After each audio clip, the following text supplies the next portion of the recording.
Okay, back to the book, Mira's book. So we finally got up to thread safety last time. That's where we're going to start today. So we're still in the pretty much in the beginning of the book. So yeah, let's go. So next is send and sync. So those are the two traits that are about sending things to, well, sending or using things in between multiple threads. So I'll just start reading this out. So in this chapter, we've seen several types that are not thread safe, types that can only be used on a single thread, and that is RC, cell, and others. That restriction is needed to avoid undefined behavior, and so it's something the compiler needs to understand and check for you so that you can use them without having to use unsafe blocks. So those are all built in. And there are two traits that are used to keep track of this across threads, and they're called send and sync, and you see them all the time. You always see like send plus sync plus static in a lot of function in a lot of like generics types and functions and so on. So send, a type is send if it can be sent to another thread. In other words, ownership of a value of that type can be transferred. So arc i32 is send, but RC, like a reference counter, i32 is not. And interestingly, you can see there's a note there on cell in the next paragraph. So sync. A type is sync if it can be shared with another thread. So in other words, type T is sync if and only if a shared reference to that type is send. So for example, if you have an i32, then that's sync, but a cell is not. However, a cell is send. And that's the interesting part. So if you go to, let's see, there we go. So if you have like a cell here, so use cell, standard cell, and then you say let my cell equals cell new, and then you put something there, and then you go standard thread spawn, and then you do this. You can actually let's see, my cell, let's say you want to set it as 10 instead. So it'll let you move it in. So it says, see, the trait is sync is not implemented, blah, blah, blah, blah, blah. But what you can do is you can move it in, and then it's going to work because it can be sent into the thread.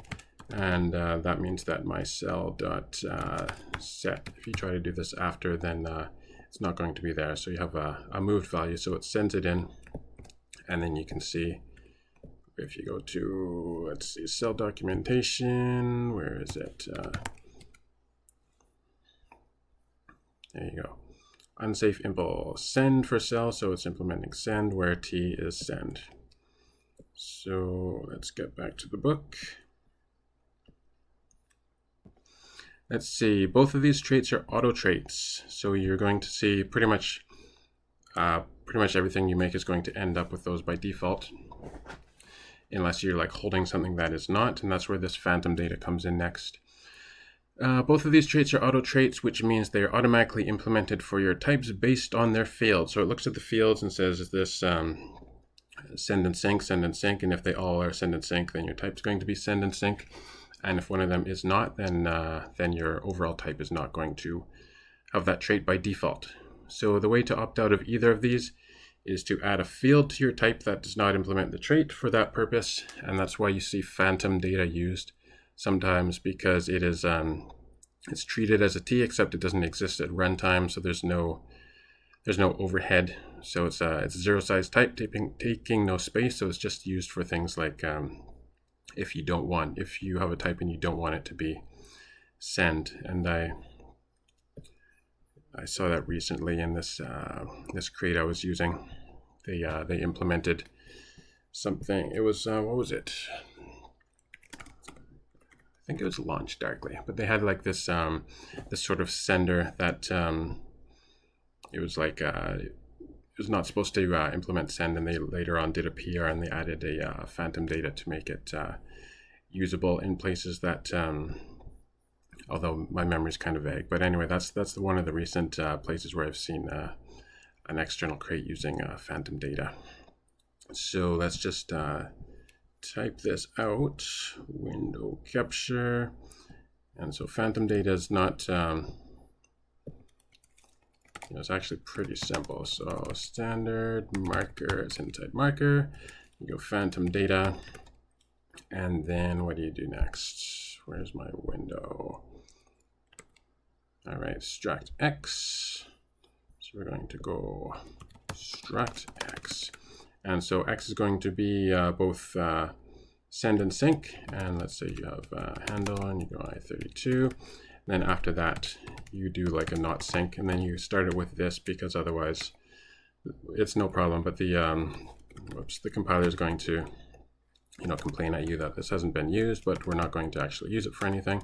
So you go phantom data and you stick something in like a cell of nothing. And then I should put cell back, use standard cell, like that. And now this is not going to be sync. And I think we can,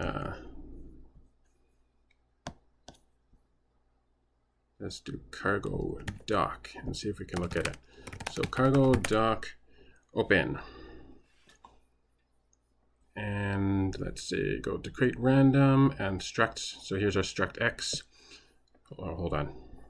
I need to switch the window. There we go. So cargo doc is opened. And if you go to random X, you can see it has phantom data cell. And let's see, not sync right there. And you can see now it implements not sync. And then if I just sneak in here and take out the phantom data, I didn't switch windows, but you'll see it right away. Then you can see, there you go, you have both send and sync, and you can see struct X. It doesn't have a cell anymore, and so it's got both of those traits by default. So there you go.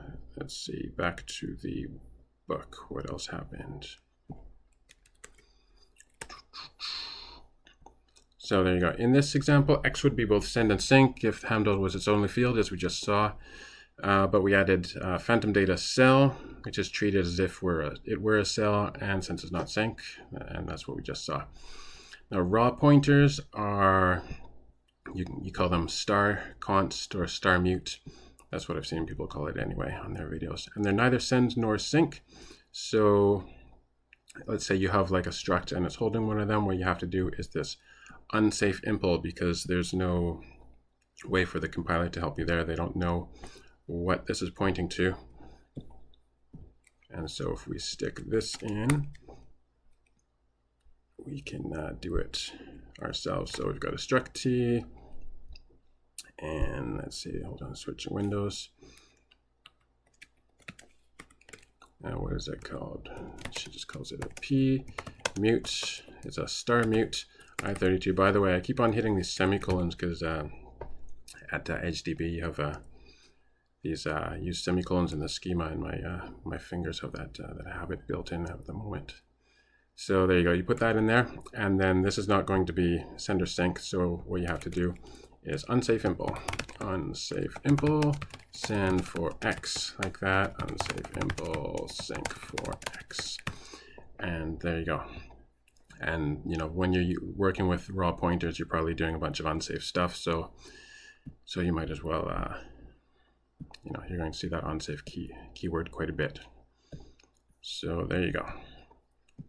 Next up, note how implementing these traits requires the unsafe keyword, since the compiler cannot check for you. It's a promise you make to the compiler, and it will have to trust you. So the next point is if you try to move something that is not send, so this is neither send nor sync. So an RC, a reference counter, is one example of that. And so just now the cell, moving a cell into a thread did work, but this is not going to work. So if you say, let's take this out, use standard RC, and let my RC equals RC new. And the reason why it doesn't work is because this is about multiple ownership, and that's where things get weird. Like you make a clone of an RC or an ARC, and then you can send that across to different places, And that's, of course, why you don't want it to be sent in, because what you're sending in is just like a pointer to the data. And so it's actually doing all this stuff that you need atomics for. Otherwise, it's it's unsafe to put it into another thread. So let's type the rest of this. What are we doing? Thread spawn, move, and okay, so we're just doing a debug like that, so that the compiler is going to politely tell you that RSA cannot be sent between threads. And interesting that it doesn't say that you might want to use an arc. I wonder if it tells you here.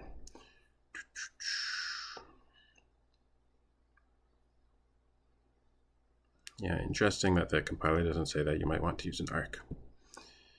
Okay, back to the page. I think we're almost done. This section. If we try to compile the example above, we're faced with an error. The thread spawn requires its argument to be send, and enclosure is only send if all of its captures are blah, blah, blah, blah. If we try to capture something that's not send, our mistake is caught, protecting us from undefined behavior. There you go.